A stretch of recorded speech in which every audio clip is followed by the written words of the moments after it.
Je vous servirai. Dans la fidélité.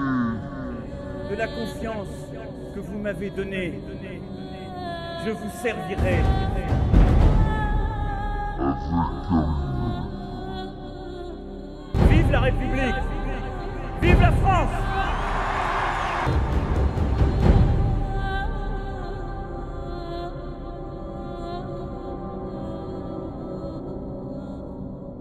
Nationalism. This is an option. It can be tempting to us as a temporary remedy to our fears. But closing the door to the word will not stop the evolution of the word. We can build the 21st century world order. We can build the 21st century world order. We can build the 21st century world order. Du reste, la tourmente qui secoue le monde a fini de révéler au grand jour la fragilité de tous les pays et leur vulnérabilité commune. Alors il est temps de repenser l'ordre des priorités. Il est temps de travailler ensemble à l'avènement d'un nouvel ordre mondial qui met l'humain et l'humanité au cœur des relations internationales. Il est temps de travailler ensemble à l'avènement d'un nouvel ordre mondial. When I was a kid, the disaster we worried about most was a nuclear war. That's why we had a barrel like this down in our basement, filled with cans of food and water. When the nuclear attack came, we were supposed to go downstairs, hunker down, and eat out of that barrel. Today, the greatest risk of global catastrophe doesn't look like this. Instead, it looks like this. If anything kills over 10 million people in the next few decades, it's most likely to be a highly infectious virus rather than a war. Highly infectious virus rather than a war. Nous sommes en guerre. Rather than a war. Nous sommes en guerre. En guerre sanitaire, certes. Nous ne luttons ni contre une armée, ni contre une autre nation. Highly infectious virus rather than a war. Mais l'ennemi est là, invisible, insaisissable, qui progresse. Et cela requiert notre mobilisation générale. Nous sommes en guerre. Moi, j'ai toujours pensé, mais je ne suis pas le seul, et je ne veux pas donner de leçon ici, que celui qui ne se prépare pas au pire est presque sûr de le vivre. Celui qui ne se prépare pas au pire est presque sûr de le vivre. Celui qui ne se prépare pas au pire est presque sûr de le vivre. Or, nous avons tous vécu dans l'insouciance, ce que j'appelle moi l'économie positive, c'est-à-dire l'économie qui prépare à un meilleur avenir pour les générations futures. Ça consiste justement à prévoir le pire et à se préparer. Et prévoir le pire, ben, c'est faire des réserves, c'est des réserves de tout, des réserves de blé, comme on disait dans la Bible. Mais aussi, les paysans savent bien ça. Il faut faire des réserves et les meilleures possibles et conserver les graines pour pouvoir les utiliser le mieux possible. Mais aussi les réserves de tout ce qui peut apparaître rarement nécessaire. Or, souvent quand on doit faire des économies, on préfère faire des économies sur ce qui est un grand risque peu probable que ce qui est un plaisir immédiat. Et c'est ça la tragédie des sociétés de consommation.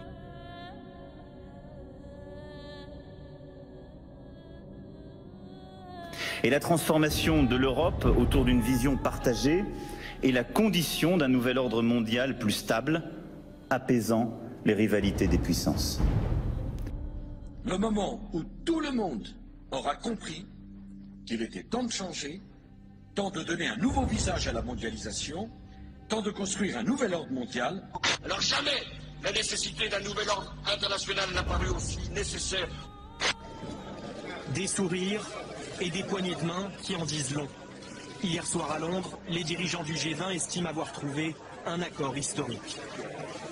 Un nouvel ordre mondial émerge et avec lui, nous entrons dans une nouvelle ère de coopération internationale.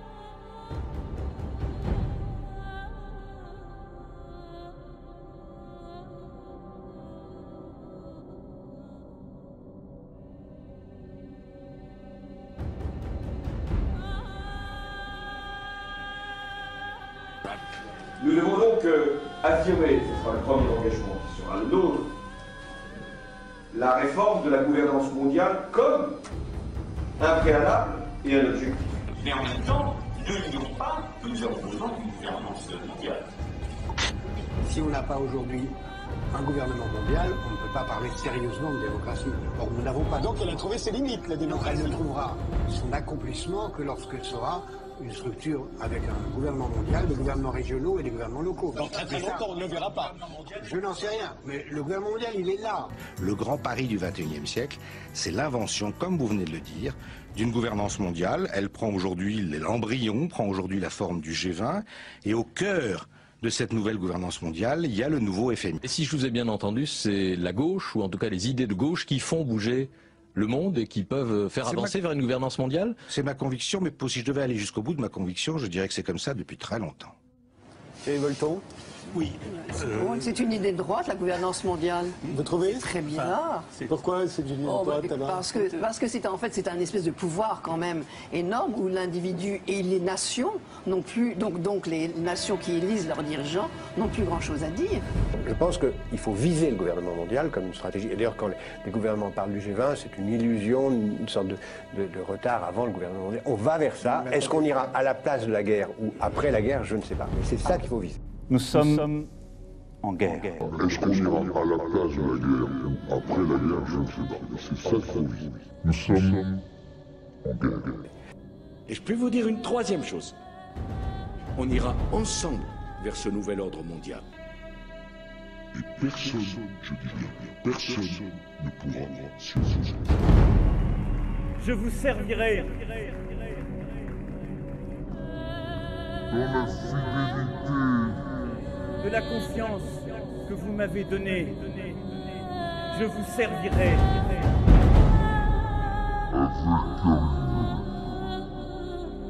Vive la République! Vive la France!